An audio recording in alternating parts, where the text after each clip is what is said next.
ایک ایسی شخصیت کی طرف رجوع کرتے ہیں کہ جو اپنی صلاحیت اور کمالات میں اپنی پہچان رکھتے ہیں۔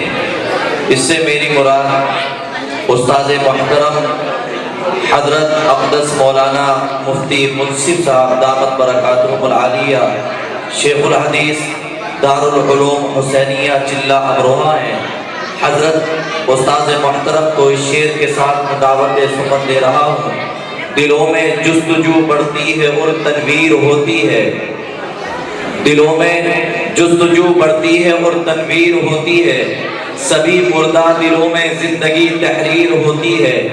دلائل جب یہ دیتے ہیں تو عقلیں دنگ رہتی ہیں، ہمارے استاد کی کچھ اس طرح تقریر ہوتی ہے۔ حضرت اقدس مولانا مفتی منصف صاحب دامت برکاتہم العالیہ اسٹیج پر۔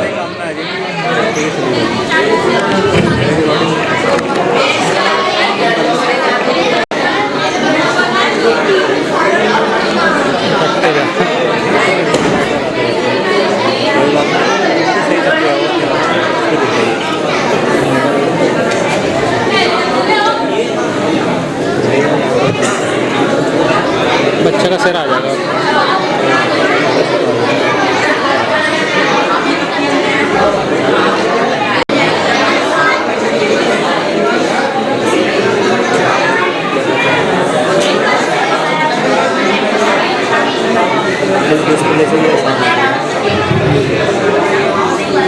بسم اللہ الرحمن الرحیم الحمدللہ رب العالمین والصلاة والسلام على سید الانبیاء والمرسلین وعلى آلہ واصحابہ اجمعین، اما بعد فقد قال رسول اللہ صلی اللہ علیہ وسلم ان الذي ليس في جوفه شيء من القرآن فهو كالبيت الخريب، وقال النبي صلى الله عليه وسلم من شغله القرآن وذكري عن مسألتي فأعطيته أفضل ما أعطي السائلين، أو كما قال صلى الله عليه وسلم۔ نہایت ہی قابل قدر حضرات علماء کرام، بزرگان دین اور معزز سامعین، عزیز بچوں، ہمارا آج کا یہ پروگرام قرآن کریم کے تعلق سے منعقد ہوا ہے۔ قرآن کریم کے ساتھ ساتھ کچھ بچوں نے مختلف موضوعات پر تقریریں کی، بارگاہ رسالت مآب صلی اللہ علیہ وسلم میں ہدیہ انعام بھی پیش کیا گیا، اور ایک صاحب نے قرآن کریم ناظرہ مکمل کیا ہے۔ ماشاءاللہ انہیں دستار سے نوازا گیا ہے، بڑی عمر میں قرآن کریم کو پڑھا ہے، قابل مبارکباد ہے۔ اور یہاں بزرگان دین کے ہاتھوں ان کی دستار فضیلت ہوئی ہے، قرآن کے تعلق سے ان کے سر پر پگڑی باندھی گئی ہے۔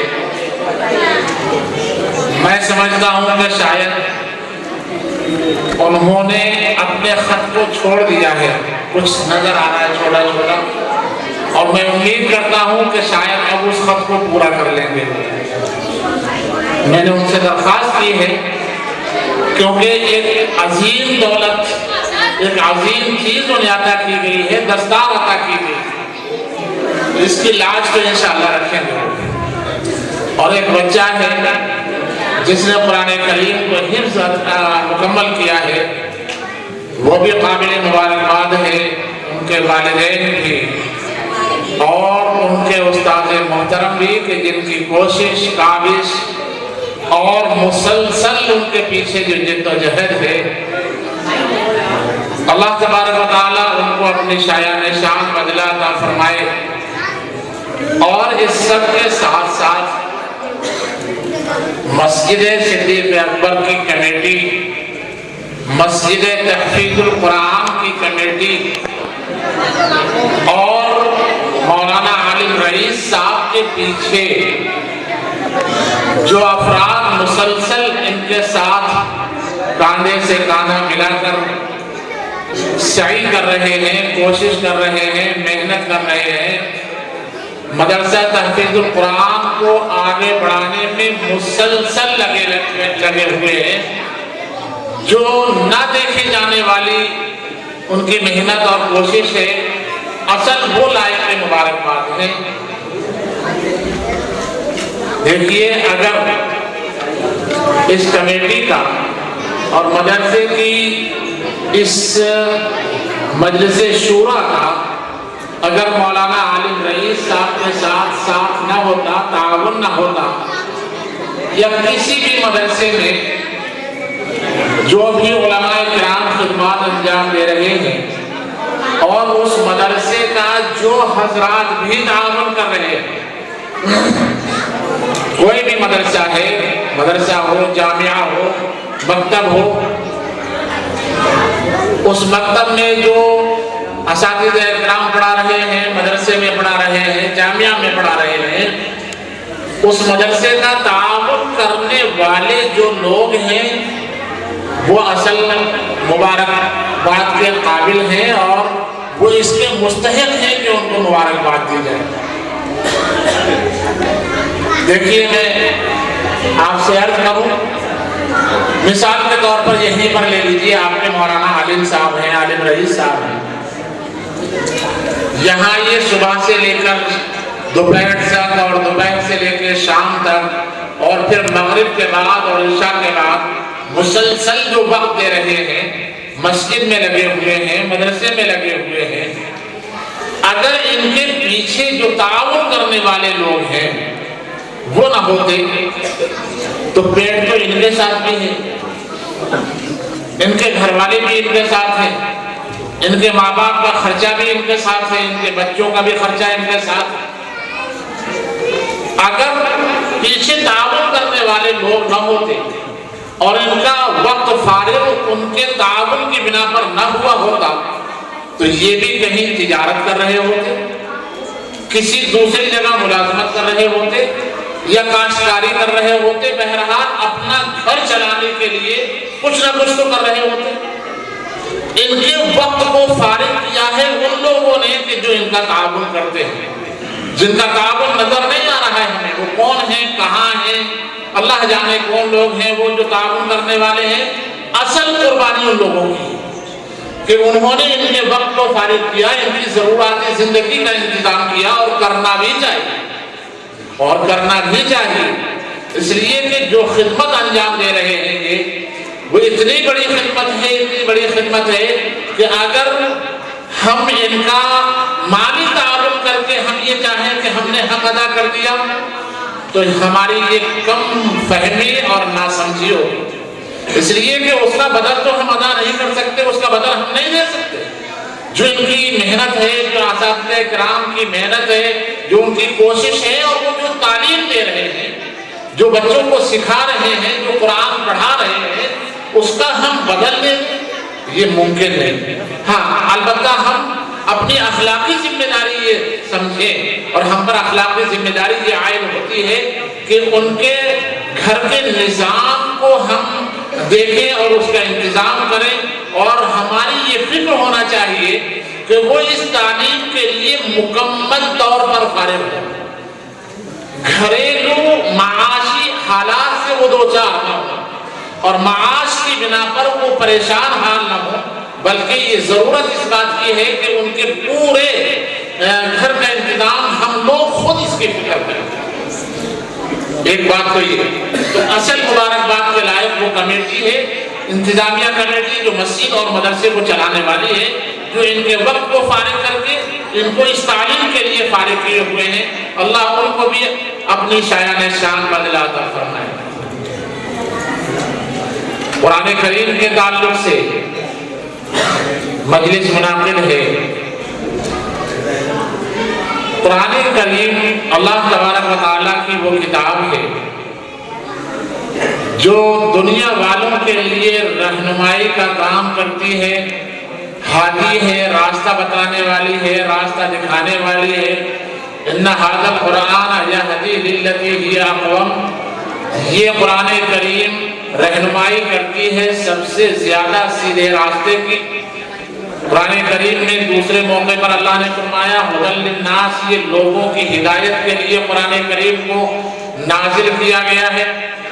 اللہ تبارک و تعالیٰ نے دنیا کو جب بنایا اور حضرت آدم علیہ نبینا علیہ السلام کو جب دنیا میں مبعوث فرمایا اور دنیا کا خلیفہ بنایا، تو حضرت آدم علیہ السلام تو خود نبی تھے، اللہ تبارک و تعالیٰ کے پاس سے اور جنت سے آئے تھے، اللہ تبارک و تعالیٰ کو دیکھ کر آئے تھے، یعنی اللہ کے پاس سے آ رہے ہیں، یعنی اللہ کے نور کو دیکھا ہے، جو بھی چیز دیکھی، جنت کو دیکھا تھا، جہنم کو دیکھا تھا، وہاں سے آئے تھے۔ وہ اللہ کی عبادت نہ کرتے تو کون کرتا؟ سب کچھ دیکھ کر آئے ہیں، سب کچھ اپنے آنکھوں کے سامنے دیکھا ہے۔ تو حضرت آدم علیہ نبی جناب علیہ السلام اور ان کے بعد کی ان کی ذریت اللہ تبارک و تعالیٰ کی عبادت کرنے والی تھی، بلکہ حضرت نوح علیہ السلام تک قرآن کریم کہتا ہے کان الناس امۃ واحدہ، تمام کے تمام لوگ ایک ہی امت تھے، صرف اللہ کی عبادت کرنے والے تھے۔ حضرت نوح علیہ السلام کے زمانے میں شرک اور بت پرستی شروع ہوئی۔ حضرت نوح علیہ السلام نے اپنے قوم کے لوگوں کو سمجھایا، اللہ تبارک و تعالیٰ کے بارے میں بتایا کہ اللہ تبارک و تعالیٰ ہمارا خالق و مالک ہے، وہی کائنات کا پیدا کرنے والا ہے، وہی عبادت کے لائق ہے، اس کے سوا کوئی اور عبادت کے لائق نہیں۔ ان کی قوم نے مخالفت کی اور بہرحال ہوا یہ کہ پھر طوفان نوح آیا اور پھر ایک مرتبہ دنیا کو تباہ و برباد کر دیا گیا۔ صرف وہ لوگ باقی بچے جو حضرت نوح علیہ السلام کی تعلیمات پر اور حضرت نوح علیہ السلام پر ایمان لائے تھے۔ اور اسی طریقے سے دنیا میں جو مخلوقات تھی انسانوں کے علاوہ، حضرت نوح علیہ السلام نے ان مخلوقات میں سے بھی کچھ کو اپنی کشتی میں سوار کیا تھا، وہ باقی بچ گئی تھی اور باقی طوفان نوح میں سب کچھ برباد اور ہلاک ہو گیا تھا۔ پھر ایک مرتبہ صرف اللہ کی عبادت کی جانے لگی۔ حضرت نوح علیہ السلام کے زمانے میں بھی صرف اللہ تبارک و تعالیٰ کی عبادت کی جانے لگی۔ آخرکار دنیا آگے بڑھی، بڑھتی گئی، اور جب بھی دنیا کے اندر کوئی بگاڑ آیا تو اللہ تعالیٰ قوموں کی رہنمائی کے لیے اور ان کی ہدایت کے لیے، ان کی رہبری کے لیے انبیاء علیہ السلام کو مختلف قوموں میں مختلف زمانوں میں بھیجتے رہے۔ اور پھر جب دنیا کے شباب کا اور جوانی کا وقت آیا اور دنیا اپنے شباب اور جوانی کو پہنچ گئی، اور جوانی کو پہنچنے کے ساتھ ساتھ دنیا کے اندر بگاڑ بھی بہت آیا۔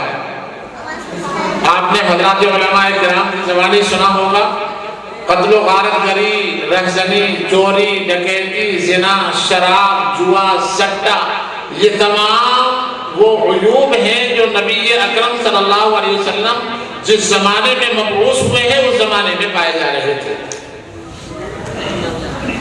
اس زمانے میں یہ تمام عیوب پائے جا رہے ہیں، اور وہ زمانے کو زمانے جاہلیت کہا جاتا ہے۔ زمانے جاہلیت یعنی جاہلوں کا وقت اور جاہلوں کا زمانہ۔ ایک شاعر ہے، وہ اپنی جاہلیت پر فخر کر کے کہتا ہے الا لا نجہلن علینا فإن فوق جاہلی جاہلینا، کہتا ہے کہ دیکھو ہمیں ننگئی مت دکھانا، سب ننگوں سے بڑے ہم ننگے ہیں، یہ کہتا ہے۔ یعنی جاہلیت پر بھی فخر ہے، جاہلیت کا زمانہ ہے۔ الغرض ایسی کون سی خرابی تھی جو اس وقت موجود نہیں تھی جب اللہ کے رسول صلی اللہ علیہ وسلم تشریف لائے؟ ساری خرابیاں موجود تھیں، بارہا آپ نے سنا ہے۔ اب تھوڑا سا میں کچھ اور کہنا چاہتا ہوں، اس کو سننا ہے۔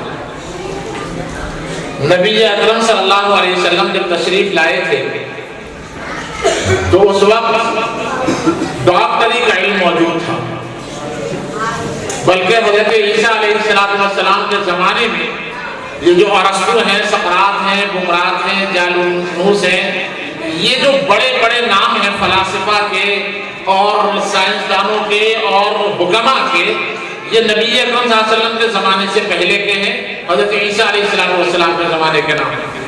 ان لوگوں کا دعویٰ یہ تھا کہ دنیا میں پائی جانے والی کوئی بیماری ایسی نہیں ہے جس کا علاج ہم نے تلاش نہ کر لیا ہو اور جس کی جڑی بوٹی ہم نے نہ ڈھونڈ لی ہے۔ تو ڈاکٹری کا علم موجود تھا، جراحی کا علم بھی موجود تھا، چیر پھاڑ کا علم۔ یہ الگ بات ہے کہ جراحی کا علم اس وقت اپنے عروج پر ہے، یعنی اب ترقی کرتے کرتے وہ اس حد تک پہنچ گیا ہے کہ اب جو ہے چیر پھاڑ کر کے وہ سارا سب کچھ سسٹم ہی نکال کر اور اس کو صاف ستھرا کر کے بدل دیتے ہیں۔ تو لیکن موجود اس وقت بھی تھا، جراحی کا علم اس وقت بھی موجود تھا، ڈاکٹری کا علم موجود تھا، انجینئرنگ کا علم بھی موجود تھا۔ نبی اکرم صلی اللہ علیہ وسلم جب ہجرت کر کے مدینہ منورہ تشریف لے گئے ہیں تو وہاں پر آپ نے سنا ہوگا کتابوں میں، تاریخ میں اور سیرت کی کتابوں میں آپ نے پڑھا ہوگا، پڑھنے والوں نے اور علماء کرام کے زمانے سنا ہوگا کہ مکے میں یہودیوں کا قلعہ تھا، خیبر کا قلعہ، آج بھی اس کے کھنڈرات موجود ہیں، کعب بن اشرف کا قلعہ، ابو رافع کا قلعہ، بنو نذیر کا قلعہ، یہ تمام قلعے موجود تھے اور بہت مضبوط قلعے تھے۔ خیبر کا قلعہ جس کے بارے میں آپ نے سیرت میں اور علماء کرام سے سنا کہ جب نبی اکرم صلی اللہ علیہ وسلم خیبر تشریف لے گئے ہیں حضرات صحابہ کرام کے ساتھ اس کو فتح کرنے کے لیے، جب خیبر والوں نے عہد شکنی کی تھی نبی اکرم صلی اللہ علیہ وسلم سے، جو معاہدہ تھا جنگ بندی کا کہ ہم آپ کے خلاف لڑیں گے نہیں، لیکن جب مکے والے چڑھ کر آئے تھے تو خیبر والوں نے اور بنو قریظہ کے لوگوں نے، اس قبیلے کا نام بنو قریظہ ہے جہاں خیبر کا وہ مقام ہے جہاں قلعہ تھا وہ، تو بنو قریظہ کے لوگوں نے اس معاہدے کو توڑ دیا تھا اور مشرکین مکہ کا ساتھ دیا تھا۔ جنگ احزاب کے موقع پر اللہ کے رسول صلی اللہ علیہ وسلم نے اس معاہدے کو توڑنے کے بعد ان پر حملہ کیا، اپنے صحابہ کرام کے ساتھ وہاں پر پہنچے ہیں اور 20 دن اس حال میں گزر گئے کہ اللہ کے رسول صلی اللہ علیہ وسلم کے ساتھ جو بہت مضبوط قسم کی فوج تھی، آپ کے جو سپہ سالار تھے، حضرات صحابہ کرام تھے، 20 دن تک اس قلعے کے اندر داخل نہ ہو سکے، کوئی راستہ نہیں تھا اندر داخل ہونے کا، ایسا مضبوط قلعہ۔ ایسی ابو رافع کا قلعہ تھا، ایک بہت بڑا تاجر تھا، بنو نذیر کا قلعہ تھا، کعب بن اشرف کا قلعہ تھا۔ تو کیا یہ تمام قلعے انجینئرنگ کے علم کے بغیر وجود میں آ گئے تھے؟ یہ تمام قلعے انجینئرنگ کے علم کے بغیر وجود میں آ گئے تھے کیا؟ معلوم ہوا کہ انجینئرنگ کا علم موجود تھا۔ دو چیزیں۔ تیسری چیز، زبان و ادب کا علم بھی موجود تھا، ان کو اپنی زبان و ادب پر بڑا ناز تھا، وہ اپنے آپ کو عربی اور دوسروں کو عجمی کہتے تھے کہ ہم ہیں جو اپنے دل کی بات اپنی زبان سے ادا کر سکتے ہیں، اس کو کہتے ہیں عربی، اور جو اپنے دل کی بات کو اپنی زبان سے ادا نہ کر سکے اسے کہتے ہیں عجمی یعنی گونگا۔ باقی سب کو وہ گونگا جانتے تھے۔ اچھا، اللہ تبارک و تعالیٰ نے بھی ان کو فطری طور پر ایسی صلاحیت ادا کی تھی کہ ان کے چھوٹے چھوٹے بچے بھی بہترین قصیدے کہہ جایا کرتے تھے، ان کے چھوٹے چھوٹے بچے بھی اچھے سے اچھے شاعر سے بہتر کلام پیش کر دیا کرتے تھے۔ اس زمانے میں مختلف بازار ہوا کرتے تھے، ان بازاروں میں مشاعرہ ہوا کرتا تھا، اس مشاعرے میں ان کے بڑے بڑے شعراء آیا کرتے تھے۔ بیت اللہ میں بھی ایک مشاعرہ ہوا کرتا تھا، یعنی مکے میں ایک مشاعرہ ہوا کرتا تھا، اور وہاں پر اس علاقے کے عربی زبان کے جتنے بڑے بڑے شعراء ہوتے تھے، ادبا ہوا کرتے تھے، فصحاء بلغاء ہوا کرتے تھے، وہ سب اکٹھا ہوا کرتے تھے، اپنے اپنے کلام پیش کیا کرتے تھے، اور کلام پیش کرنے کے بعد جس کا کلام اول نمبر پر آیا کرتا تھا، یعنی وہ کمیٹی جو شعراء کی وہاں پر موجود ہے، وہ سب متفقہ طور پر یہ کہہ دیتے کہ آج کا اول نمبر کا کلام یہ ہے، یہ قصیدہ اول نمبر پر ہے۔ تو اس قصیدے کو بیت اللہ کی دیوار پر لٹکا دیا جایا کرتا ہے، اور اس شاعر کی جانب سے چیلنج ہوا کرتا تھا کہ کوئی ہے کہ اس کا مقابل کلام لے کر آئے. جب تک اس سے بہتر کوئی کلام نہ آ جاتا تھا وہ بیت اللہ کی دیوار پر لٹکا رہتا تھا، یا پھر اسے دیمک کھا جائے. تو دیمک اگر کھا جاتی تھی تو پھر اس کے بعد جو کلام ہوا کرتا تھا اس کو لٹکا دیا جایا کرتا تھا. حضرات علماء کرام کو ایک کتاب پڑھائی جاتی ہے سبع معلقہ. یہ وہی 7 قصیدے ہیں جو بیت اللہ کی دیوار پر لٹکائے گئے تھے. یہ وہی 7 قصیدے ہیں جو بیت اللہ کی دیوار پر لٹکائے گئے تھے. عالم ہونے کے بعد وہ کتاب پڑھائی جاتی ہے سبع معلقہ. یہ وہی کتاب ہے جو بیت اللہ کی دیوار پر قصیدے لٹکائے گئے تھے، انہیں کو اکٹھا کر دیا گیا. عربی زبان ان کو آتی تھی اور بہت اچھی آتی تھی. بڑے بڑے شاعر تھے. زمانے جاہلیت کے شعراء کے کلام کو زبان کے لیے حجت کے طور پر پیش کیا جاتا ہے کہ فلاں شاعر نے اس لفظ کو، اس کلمے کو، اس ورڈ کو فلاں شعر میں اپنے اس طرح استعمال کیا ہے. حجت کے طور پر، دلیل کے طور پر ان کے کلام کو پیش کیا جاتا ہے. تو معلوم ہوا کہ علم و ادب کا علم بھی وہاں پر موجود تھا. ادب کا علم بھی، زبان کا علم بھی موجود تھا. تو کیا معلوم ہوا؟ ڈاکٹری کا علم بھی موجود ہے، انجینئرنگ کا علم بھی موجود ہے، اور زبان و ادب کا علم بھی موجود ہے. کب؟ جب نبی اکرم صلی اللہ علیہ وسلم دنیا میں تشریف لائے. لیکن اس وقت آپ نے سنا میں نے کیا کہا؟ قتل و غارت گری بھی ہے، رہزنی بھی ہے، چوری بھی ہے، ڈکیتی بھی ہے، جوا بھی ہے، سٹا بھی ہے، ظلم و زیادتی بھی ہے، حق تلفی بھی ہے، زنا بھی ہے، شراب خوری بھی، شراب نوشی بھی ہے. سارے عیب اس وقت موجود ہیں. تو کیا معلوم ہوا کہ یہ تو دنیاوی علوم ہے. ڈاکٹری کا علم، انجینئرنگ کا علم، زبان و ادب کا علم، ان جرائم پر قابو نہ پا سکتا. کوئی بھی علم قابو نہ پا سکتا. یہ سارے علم موجود ہیں اور اس کے باوجود ان جرائم پر قابو کسی علم نے نہیں پایا. قلعے موجود ہیں، انجینئرنگ کا علم موجود ہے، سائنس کا بھی علم موجود تھا. وہ ستاروں کو دیکھ کر پتہ لگاتے تھے کہ ہمیں جانا کدھر ہے. آج ہے کوئی جو ستارے کو دیکھ کر یہ پتہ لگا لے اگر کہیں جنگل میں پھنس جائے وہ تو کیا وہ پتہ لگا سکتا ہے کہ مجھے کدھر جانا ہے رات کے اندھیرے میں؟ خدا نہ کرے کہیں کسی جنگل میں کوئی پھنس گیا، وہاں نہ کوئی راستہ بتانے والا ہے، نہ کوئی سڑک ہے، نہ کچھ ہے، اور وہاں پر رات کے اندھیرے میں وہ پھنسا ہے. ستارے نظر آ رہے ہیں، کیا ستاروں کو دیکھ کر وہ پتہ لگا سکتا ہے کہ مجھے کدھر جانا ہے؟ اس وقت کے لوگ ستاروں کو دیکھ کر پتہ لگا لیتے تھے کہ ہمیں جانا کدھر ہے. تو افلاک کا علم بھی ان کے پاس تھا.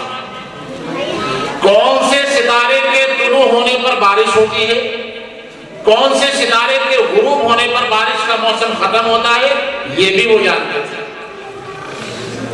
جن کو نچھتر کہا جاتا ہے، ہندی میں ان ستاروں کو نچھتر کہا جاتا ہے. بعض ستاروں کے طلوع ہونے پر بارش ہوتی ہے اور ان کے غروب ہونے پر بارش کا موسم ختم ہو جاتا ہے. تو ان ستاروں کے طلوع اور غروب سے پتہ لگایا کرتے تھے کہ اب بارش ہونے والی ہے. یہ آپ کا جو محکمہ موسمیات ہے جو بتاتا ہے کہ کل کو موسم کیسا رہے گا، وہ انہی ستاروں سے پتہ لگا کر پھر آپ کو خبر دیتا ہے کہ کل کا موسم ایسا رہے گا. تو وہ اس وقت کے لوگ خود دیکھ کر یہ پتہ لگا لیا کرتے تھے. تو معلوم ہوا سائنس کا علم بھی موجود ہے. تو دنیاوی علوم موجود ہیں لیکن جرائم پر قابو نہیں پا رہے ہیں. سارے جرائم موجود ہیں، حق تلفی موجود ہے. دوسرے الفاظ میں کہیے کہ اس وقت اگر حکومت تھی تو طاقت اور قوت کی تھی. جس کے پاس طاقت تھی اس کا سب کچھ تھا اور کمزور کا کچھ نہیں تھا، کوئی حق نہیں تھا.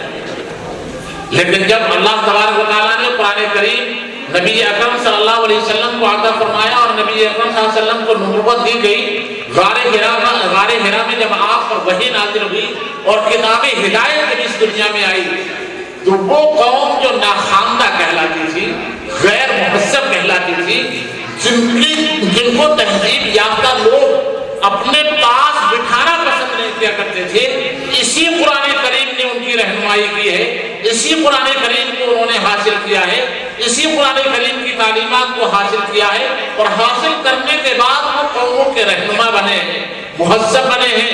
ان کی تہذیب نے اپنا لوہا منوایا ہے. چوتھائی دنیا پر انہوں نے حکومت کی ہے. اگر ان کو برتری اور بلندی حاصل ہوئی ہے تو اس قرآن کریم کی وجہ سے، جس مناسبت سے آج کا یہ جلسہ منعقد ہوا ہے.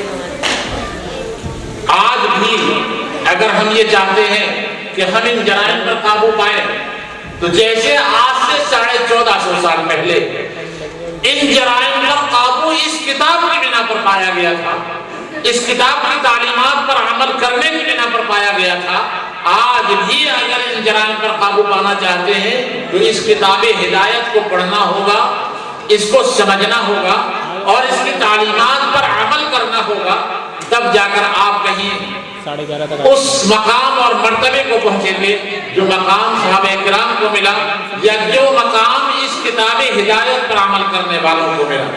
قرآن نے یوں تو کہا ہے وَأَنْتُمُ الْأَعْلَوْنَ إِن كُنتُم مُؤْمِنِينَ، سربلند تم ہی رہو گے اگر مومن کامل ہو، اگر ایمان تمہارا کامل ہے تو سربلندی تمہیں کو حاصل لے گی۔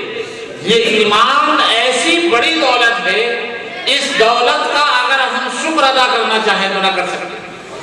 دنیا میں تو اللہ تبارک و تعالیٰ نے سب کو روزی دینے کا وعدہ کیا، دنیا میں تو اللہ تبارک و تعالیٰ سب کو روزی دے گا، سب کو رزق دیتا۔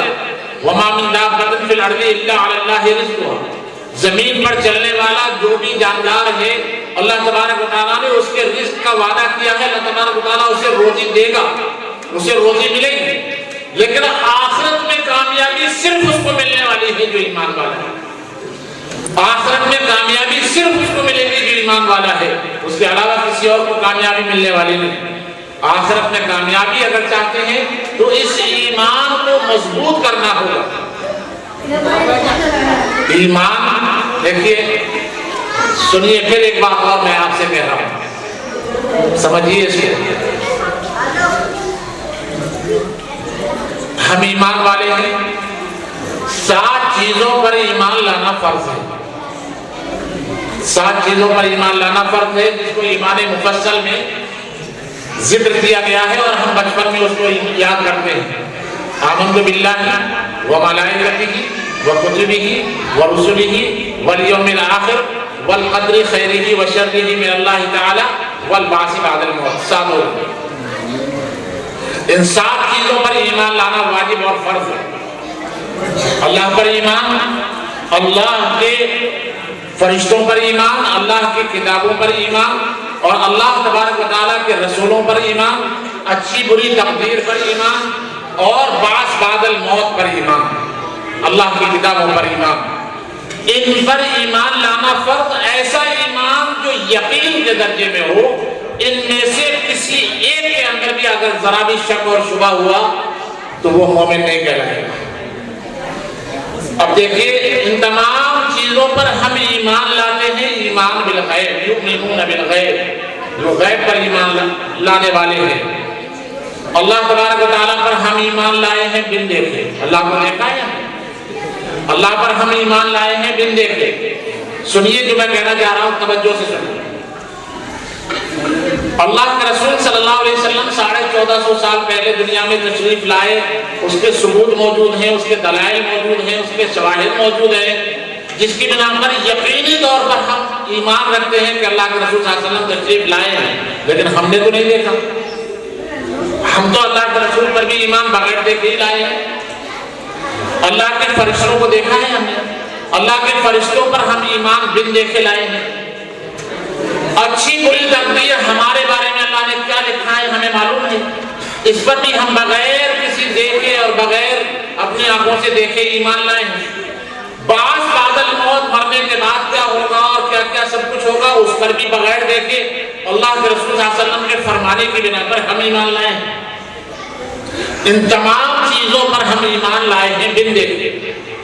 یہ جو 7 چیزیں ہیں، ان 7 چیزوں میں سے اگر ہم کسی چیز پر ایمان لائے ہیں، ایسی چیز پر جو ہمیں نظر آ رہی ہے، تو یہ قرآن کریم ہے۔ صرف اللہ کی کتاب ایسی ہے جو ہم ایمان لانے، جن 7 چیزوں پر ہم ایمان لائے ہیں، ان 7 چیزوں میں سے صرف اللہ کی یہ کتاب ہے، قرآن مقدس اور قرآن کریم، جس کی ہم تلاوت کرتے ہیں، جس کو ہم پڑھتے ہیں، یہ صرف ہمیں نظر آتی ہے اور اس کو ہم اپنے آنکھوں سے دیکھ کر اس پر ایمان لائے ہیں۔ اور یہ قرآن مقدس اللہ تبارک و تعالیٰ کی کتاب ہے، یہ بھی ثابت ہو چکا ہے دلائل سے، براہین سے۔ وہ دلائل دینے کا وقت نہیں ہے، ورنہ اس کو بھی میں ثابت کرتا بھی۔ اور یہی وہ کتاب ہے جس نے ہمیں یہ بتایا ہے کہ اللہ کی ذات کیا ہے، اللہ تبارک و تعالیٰ کیسا ہے، کیسا وہ کیسی وہ کمال قدرت رکھتا ہے، کیسا علم رکھتا ہے، وہ سمیع و بصیر ہے، علیم و خبیر ہے، وہ قادر مطلق ہے، وہ مختار کل ہے. یہ تمام چیزوں کا علم اسی قرآن کریم سے ہوا ہے. ملائکہ اللہ تبارک و تعالیٰ کی نورانی مخلوق ہیں، اس کا علم ہمیں اسی قرآن سے ہوا ہے. اللہ کے رسولوں کا علم ہمیں اسی قرآن کریم سے ہوا ہے. اچھی بری تقدیر کا علم ہمیں اسی قرآن کریم سے ہوا ہے. اور بعض الموت کا علم بھی ہمیں اسی قرآن کریم سے ہوا ہے. تو سارے یقین کا اور سارے ایمان کا دار و مدار یہ قرآن کریم ہے. اس لیے اپنے ایمان کی حفاظت کے لیے، اپنے ایمان کو بچانے کے لیے، اپنے ایمان کو پختہ کرنے کے لیے اس قرآن پر ایمان لانا اور اس پر یقین کرنا اور اس کو پڑھنا، ناظرہ ہو، حفظ ہو، اور حفظ کے بعد پھر اس کو سمجھ کر پڑھنا یہ نہایت ضروری ہے. ایک ایمان والے کے لیے اور ایک مسلمان کے لیے اس قرآن کریم کو پڑھنا لازم اور ضروری. ایک تو یہ بات ہوتی ہے. دوسری بات، اللہ تبارک و تعالیٰ نے قرآن کریم میں اعلان فرمایا اِنَّا نَحْنُ نَزَّلْنَا الذِّكْرَ وَإِنَّا لَهُ لَحَافِظُونَ. ہم نے قرآن کریم کو نازل کیا ہے اور ہمیں اس کی حفاظت کریں گے. کوئی بھی ملک ہوتا ہے اس کی اس میں ہماری حفاظت کا وعدہ ہے. میں نے ایک حدیث پڑھی تھی میں نے قرآن کریم اللہ کے رسول صلی اللہ علیہ وسلم نے فرمایا کہ خود اللہ تعالیٰ فرماتا ہے. اللہ کے رسول صلی اللہ علیہ وسلم نے فرمایا کہ اللہ تعالیٰ فرماتا ہے، یعنی حدیث قدسی ہے. حدیث قدسی کہتے ہیں جب اللہ کے رسول یوں فرمائے کہ اللہ یہ فرما رہا ہے حدیث میں، اسے حدیث قدسی کہا جاتا ہے. اللہ تعالیٰ فرماتا ہے من شغلہ القرآن وذکری عن مسجد، جس کو میرا قرآن پھر تعلیم کے لیے بیٹھ جاتا ہے اور پھر اس کے بعد مغرب کے بعد بچوں کو لے کے بیٹھا ہوا ہے پڑھنے، لا الہ الا اللہ کی تسبیح ہے، کبھی سبحان اللہ کی ہے، کبھی الحمدللہ کی ہے، کبھی اللہ اکبر کی ہے، کبھی عبادت میں ہے، کبھی تلاوت میں ہے، کبھی باہر نکل کے لوگوں کی فکر میں گھر گھر جا کر دعوت دے رہے ہیں کہ چلو نماز کو، چلو اللہ کی طرف چلو، اللہ کے گھر کی طرف لگے ہوئے اسی کام میں، کبھی درس میں، کبھی تدریس میں، کبھی تلاوت میں، کبھی نماز میں، کبھی اللہ کے بندوں کو بلانے میں. ایسا قرآن اس کو مشغول کیے ہوئے ہے اور میرا ذکر مشغول کیے ہوئے ہے. ایسا ان کا وقت مشغول ہے کہ انہیں مجھ سے مانگنے کا وقت بھی نہیں مل رہا ہے. انہیں مجھ سے مانگنے کا وقت بھی نہیں مل رہا ہے. تو اللہ تعالیٰ فرماتا ہے فَأَعْطَيْتُهُ أَفْضَلَ مَا أُوتِيَ السَّائِلِينَ، تو میں اپنے ان بندوں کو اس سے زیادہ دیتا ہوں جتنا میں سوال کرنے والوں کو دیتا ہوں. پوری دنیا جہان میں جتنے لوگ مجھ سے سوال کرتے ہیں میں ان سب کو جتنا دیتا ہوں اس سے اچھا اسے دیتا ہوں جو میرے ذکر میں مشغول ہے، میرے قرآن کی تعلیم میں مشغول ہے، حدیث میں مشغول ہے، دینی تعلیم میں مشغول ہے. تو روزی کا مسئلہ یہ حل ہو گیا. اللہ تعالیٰ نے خود حل کر دیا. کر کے تو دیکھو، قرآن کو پڑھ کے تو دیکھو، پڑھا کے تو دیکھو. اس سے زیادہ دوں گا تو دوسرے لوگوں کو دوں گا. اور واقعاً اللہ کے جو بندے خلوص نیت کے ساتھ، اخلاص کے ساتھ اللہ کے دین کے کام میں لگے ہوئے ہیں، خدمت میں لگے ہوئے ہیں، قرآن کی حدیث کی تعلیم کی خدمت میں لگے ہوئے ہیں، تبلیغ کی خدمت میں لگے ہوئے ہیں، آپ ان کی زندگیوں کو دیکھ لیجئے، ہزاروں سے بہتر ان کی زندگیاں ہیں اور بہترین زندگی ان کی گزر رہی ہے. ارے مولانا عالم صاحب کا تعاون کرنے کی بات آپ کے دل میں کس نے ڈالی؟ ایک وہ شخص بھی تو ہے جو راستے میں جا رہا ہے، ہو سکتا ہے ان سے زیادہ ضرورت مند ہو سکتا ہے وہ عالم بھی ہو، لیکن چونکہ وہ تعلیم میں لگا ہوا نہیں ہے، اللہ کی قرآن کی تعلیم میں اس کا وقت مشغول نہیں ہے، اس لیے آپ کے دل میں یہ نہیں آیا کہ اس کا تعاون کم ہے. آپ کے دل میں یہ آیا کہ مولانا عالم کو میں دوں. ان کی ضروریات کا تکفل اللہ تعالیٰ نے لیا، تو اللہ ہی دل میں ڈالنے والا ہے کہ کس کو دینا ہے، کس کا تعاون کرنا ہے، کس کی مدد کرنا ہے. تو اللہ نے فرمایا کہ میں ان سے زیادہ دیتا ہوں جو سوال کرنے والوں کو دیتا ہوں، ان سے زیادہ میں عطا کرتا ہوں. قرآن کریم کے تعلق سے ایک روایت اور پڑھی تھی میں نے. اللہ کے رسول صلی اللہ علیہ وسلم نے فرمایا کہ وہ شخص ان الذی لیس فی جوفہ شیء من القرآن فہو کالبیت الخرب، وہ شخص جس کے دل میں قرآن کریم کا تھوڑا سا بھی حصہ نہ ہو، جس کے دل میں قرآن کریم کا تھوڑا سا بھی حصہ نہ ہو تو وہ ویران گھر کی طرح ہے، غیر آباد گھر کی طرح ہے، اس گھر کی طرح ہے جو کھڑر ہو گیا ہو، ویران ہو گیا ہو، برباد ہو گیا۔ اگر ہم اپنے آپ کو آباد کرنا چاہتے ہیں، اپنے اندر نورانیت پیدا کرنا چاہتے ہیں، اپنے دل کو مجلہ مصفا اور منور کرنا چاہتے ہیں تو قرآن کریم کو سیکھنا پڑے گا، یاد کرنا پڑے گا، تبھی ہمارا دل زندہ رہ سکتا ہے، ورنہ اللہ کے رسول نے فرمایا کہ ویران گھر کی طرح۔ یہ تو اللہ کے رسول صلی اللہ علیہ وسلم کا کرم ہے، بے انتہا کرم ہے کہ شیء من القرآن فرما دیا کہ جس کے دل میں تھوڑا سا بھی قرآن ہوگا، ہر ایمان والا نماز تو یاد کر ہی لیتا ہے، تو سورہ فاتحہ قرآن کا حصہ ہے، قل هو اللہ احد قرآن کا حصہ ہے، 4 سورتیں یاد کر لی، 10 سورتیں یاد کر لی، وہ بھی قرآن کا حصہ ہے، تو الحمدللہ پڑھنے کی وجہ سے، قل هو اللہ پڑھنے کی وجہ سے کم ہمارا دل ویران ہونے سے بچ گیا۔ دل ایک بہت بڑی حویلی ہے، دل ایک بہت بڑی حویلی، وہ حویلی روشن، چمکدار، چماچم اور منور جب ہوگی جب پورا قرآن اس دل کے اندر اتر جائے، اور اگر تھوڑا سا قرآن سورہ فاتحہ یاد کر لی، قل هو اللہ احد یاد کر لیا، چند صورتیں یاد کر لی، تو یہ ایسا ہوا جیسے بہت بڑی ایک حویلی ہے، اس کے ایک کمرے میں ایک بلب لگا ہوا ہے، وہ ٹمٹما رہا ہے، جو اس حویلی کو روشن کرنے کے لیے ناکافی ہے۔ ایک کونے میں ایک بلب لگا ہوا ہے، پوری حویلی میں اندھیرا ہے، پوری حویلی روشن کب ہوگی جب پورا قرآن دل میں آئے، پورا قرآن دل میں اتر جائے، پورے قرآن کو ہم پڑھیں گے، تب وہ حویلی، دل کی حویلی منور اور روشن ہو جائے گی۔ یہی ہے کہ قرآن ایک نور ہے، جب وہ نور آپ حاصل کریں گے تو آپ کا دل منور ہوگا، یعنی نور ایمانی میں اضافہ ہو جائے گا، نور ایمانی میں اضافہ ہو جائے گا۔ ایک چیز اور یاد آ رہی تھی، وقت بہت ہو گیا ہے، حضرت مفتی صاحب کی تشریف فرمائے، بہت اہم چیز ہے یہ جو ہے نا نور ایمانی اور دل کا منور ہونا، اور وہ جو ایک بات آتی ہے کہ اللہ کے رسول صلی اللہ علیہ وسلم نور ہے یا نہیں ہے، سمجھاؤ اس چیز کو تھوڑا سا۔ دیکھیے اللہ تبارک و تعالیٰ نے حضرت آدم علیہ نبینا علیہ السلام کو پیدا فرمایا، ہماری سب کی اصل حضرت آدم علیہ السلام ہے، اللہ تعالیٰ نے حضرت آدم علیہ السلام کو مٹی سے پیدا کیا، اللہ تعالیٰ نے پہلے حضرت آدم علیہ السلام کا پورا مجسمہ بنایا اور پورا جسم بنایا، تیار کیا، اور تیار کرنے کے بعد پھر کیا کیا؟ وَنَفَخْتُ فِيهِ مِن رُوحِي، اور پھر میں نے ان میں اپنی روح سے پھونک ماری۔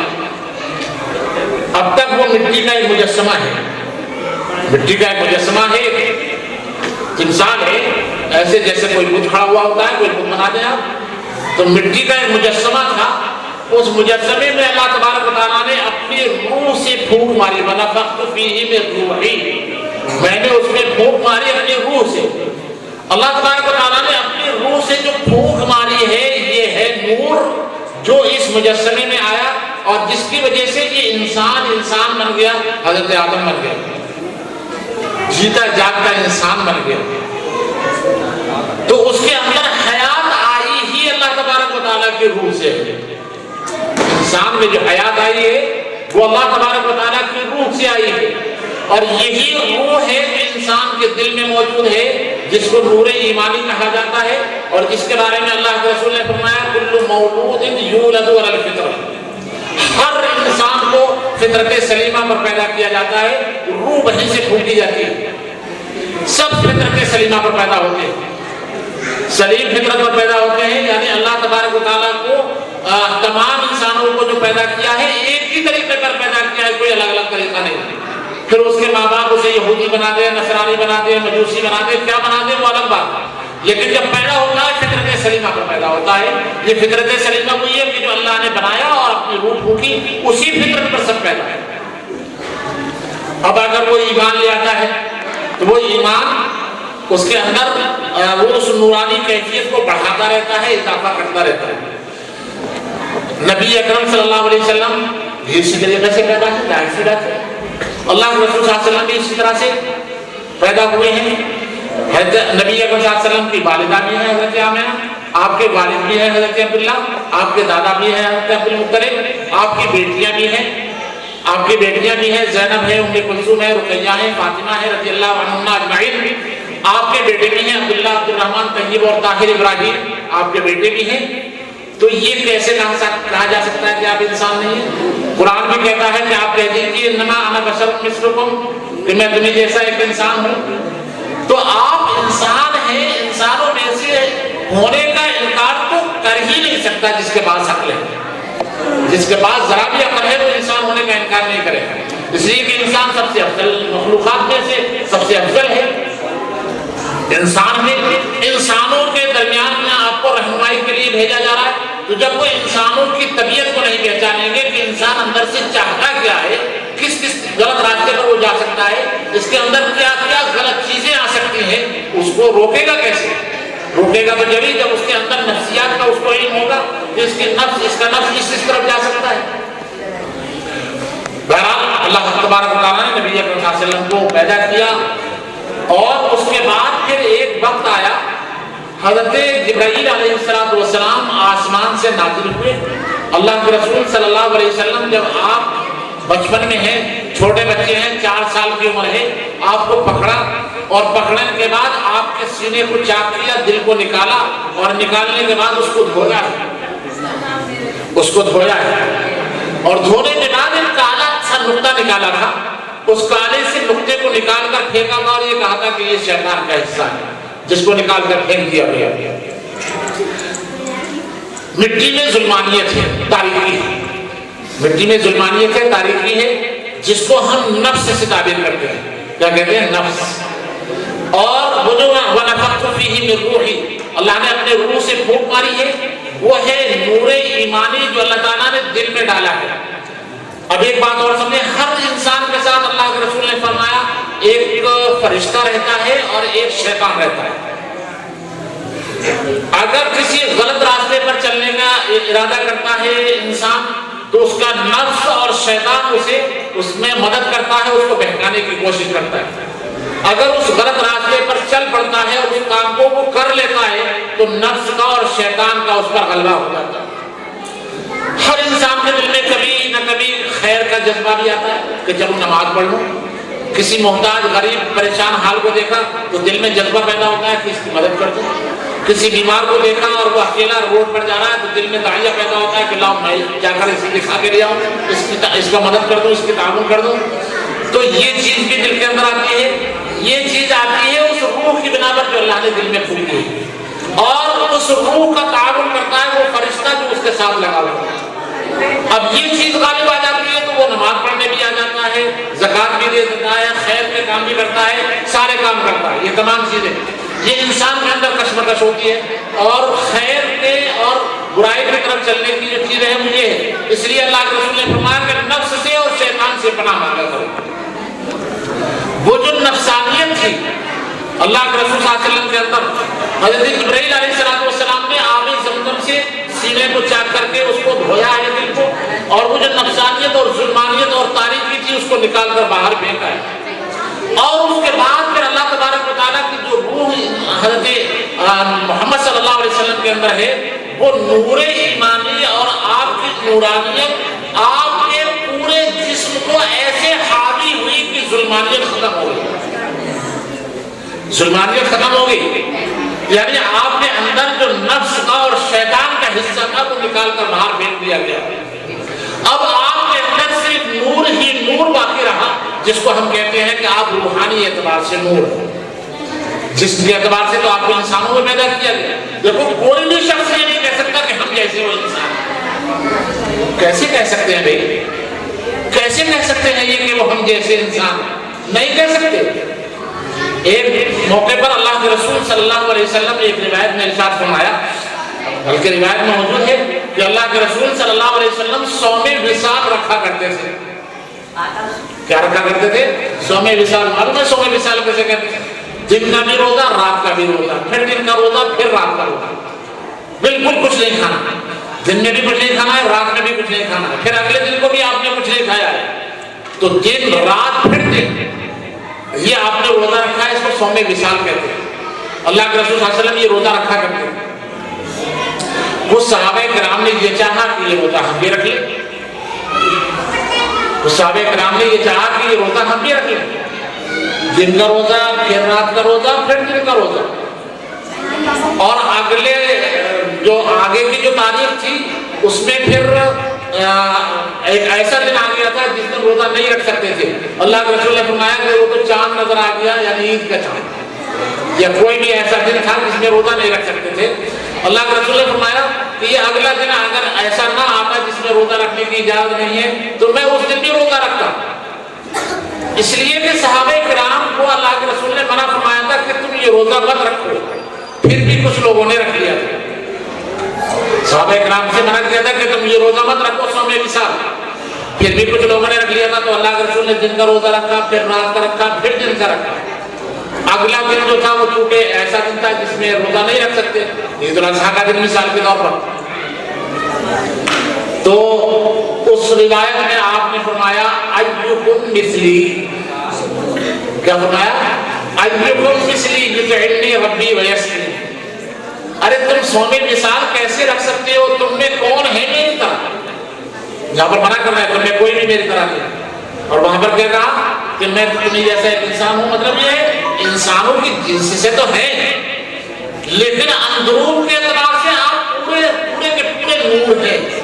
وہ جو ظلمانیت تھی، نفسانیت تھی، شیطان کا حصہ تھا، اللہ تعالیٰ نے اس کو تو نکلوا کے باہر پھینکوا دیا، آپ کے دل کو دھویا گیا ہے آب زمزم سے، اور وہ جو جنت سے ایک تخت لائے تھے جس میں نور بھرا ہوا تھا وہ آپ کے دل میں اڈیلا گیا ہے، اس کو آپ کے سینے میں بھرا گیا ہے، تو وہ ساری چیزیں تو نکال دی گئی تھی۔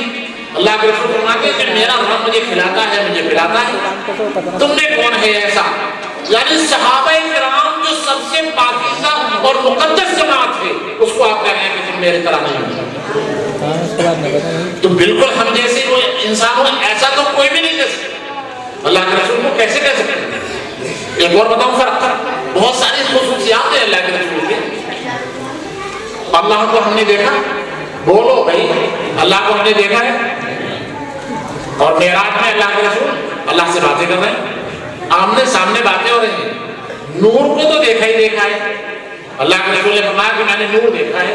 ایک روایت میں ہے حجاب ہوا نور، اللہ کا جو حجاب ہے، پردہ ہے، وہ نور ہے۔ تو بہرحال اللہ سے باتیں تو ہو ہی رہی ہیں۔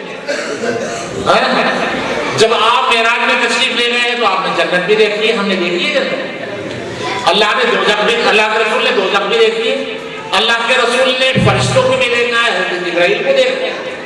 تو اللہ کے رسول ہم جیسے کیسے ہو سکتے ہیں؟ اللہ کو، اللہ سے باتیں ہو رہی ہیں، جنت بھی دیکھی ہے اللہ کے رسول نے، جہنم بھی دیکھی ہے اللہ کے رسول نے، فرشتوں کو بھی دیکھا ہے اللہ کے رسول نے، ان سب پر تو اللہ کے رسول ایمان لائے اپنی آنکھوں سے دیکھ کر، اور ہم نے کچھ بھی نہیں دیکھا، تو ہم یہ کیسے کہہ سکتے ہیں کہ وہ ہم جیسے رسول ہیں؟ اس لیے ہم کیا کہتے ہیں، اسی نور ایمانی کی بنا پر جو اللہ کے رسول سراپا نور ہے مجسم، یعنی آپ کے پورے جسم میں نورانیت ہی نورانیت ہے، آپ کی ظلمانیت کو نکال کر پھینک دی گئی، آپ کے اندر جو شیطان کا حصہ تھا وہ نکال کر پھینک دیا گیا۔ اس لیے ہم نے کہا کہ آپ وہ تو انسانوں میں سے ہیں، انسان کے ایک فرد ہیں، آپ بشر ہیں، قرآن نے بھی کہا، لیکن اندرونی اعتبار سے ہم جیسے نہیں ہیں، وہ اندرونی اعتبار سے وہ سراپا نور ہے، اس لیے ہم کہتے ہیں کہ روحانی اعتبار سے آپ نور ہیں۔ یہ مسئلہ بھی ایک ہو سکتا ہے میں نے سمجھا دیا ہوگا، ہو سکتا ہے بات سمجھ میں آ گئی۔ میں تو یہ کہنا چاہتا ہوں اسی قرآن کریم کو جو اللہ کے رسول صلی اللہ علیہ وسلم پر نازل ہوا ہے، اللہ کے رسول کے دل میں نازل ہوا ہے، اسی قرآن کریم کو ہم پڑھیں گے، اس کو سمجھیں گے، اس کے احکامات پر عمل کریں گے، تو اسی نورانیت میں اور دل میں ہمارے اضافہ ہوتا جائے گا، وہ نور بڑھتا جائے گا، وہ نور بڑھتا جائے گا، اور ہمارا دل منور ہو جائے گا، ہمارا دل زندہ ہو جائے. اگر ہم یہ چاہتے ہیں کہ ہم بہترین زندگی گزاریں, اچھی زندگی گزاریں, تو یہ جبھی ممکن ہے جب اس قرآن کریم پر ہم عمل کریں. یہ تو قرآن کریم کو پڑھنے اور پڑھانے والوں کے لیے ہوا, تمام لوگوں کے لیے ایک آیت ہے. من عمل صالحا من ذکر او انثى وهو مؤمن فلنحيينه حياة طیبہ ولنجزینهم اجرهم باحسن ما كانوا يعملون. قرآن کریم میں اللہ تبارک و تعالیٰ نے فرمایا تم مردوں اور عورتوں میں سے جو مرد اور عورت بھی عمل صالح کرے گا, نیک عمل کرے گا, نماز پڑھے, روزہ رکھے, زکات دے, یہ چیزیں ہیں, ان کے علاوہ برائیوں سے بچے, جبھی تو نیک عمل ہو, برائیوں سے بچے, گناہوں سے بچے. تو من عمل صالحا من ذکر او انثى, تم میں سے جو کوئی بھی نیک عمل کرے گا, اچھا عمل کرے گا, شرط یہ ہے کہ وہ ایمان والا ہو, وہو مؤمن. ایمان کے بغیر تو کوئی بھی عمل قابل قبول ہے ہی نہیں اللہ کے یہاں. آخرت میں جو اجر اور جزا ملے گا وہ ایمان کے بعد ہی ملے گا. ایمان کے بغیر آپ نیک کام کرتے رہیے, ہزاروں کرتے رہیے, اللہ اس سب کا بدلہ دنیا میں دے گا, آخرت میں اس کا کوئی بدلہ نہیں. تو جو کوئی بھی نیک عمل کرے گا, عمل صالح کرے گا, شرط یہ ہے کہ وہ ایمان والا ہو, تو فَلَنُحْيِيَنَّهُ حَيَاةً طَيِّبَةً, اسے ہم دنیا میں بہترین زندگی دیں گے. یہ سب لوگوں کے لیے, آپ کے لیے قرآن نے وعدہ کیا ہے, سب کے لیے وعدہ کیا کہ اپنی زندگی اچھی بنا لو, نیک اعمال کر لو, اچھے اعمال کرو, نیک اعمال کرو, برائی سے بچو, حرام خوری سے بچو, حرام رزق سے بچو. ان تمام چیزوں سے بچ کر اگر زندگی گزارو گے, فَلَنُحْيِيَنَّهُ حَيَاةً طَيِّبَةً, ہم تمہاری زندگی کو بہترین بنا دیں گے دنیا میں. وَلَنَجْزِيَنَّهُمْ أَجْرَهُمْ بِأَحْسَنِ مَا كَانُوا يَعْمَلُونَ, اور جب آخرت میں آؤ گے تو جو تم دنیا میں اعمال کر کے آئے تھے اس سے اچھا بدلہ دیں گے. بِأَحْسَنِ مَا كَانُوا يَعْمَلُونَ, جو دنیا میں تم نے اعمال کیے ہیں اس سے اچھا بدلہ ہم وہاں دیں گے. ہر ایمان والا یہی چاہتا ہے کہ میری دنیا کی زندگی بھی اچھی ہو جائے اور آخرت میں بھی میں کامیاب ہو جاؤں. تو یہ نسخہ استعمال کر لو قرآن کا, اعمال صالحہ کر لو, برائیوں سے بچ جاؤ, دنیا کی زندگی بھی اچھی ملے گی اور آخرت میں بھی کامیابی ملے گی. اللہ عمل کی توفیق عطا فرمائے. وآخر دعوانا الحمدللہ رب العالمین.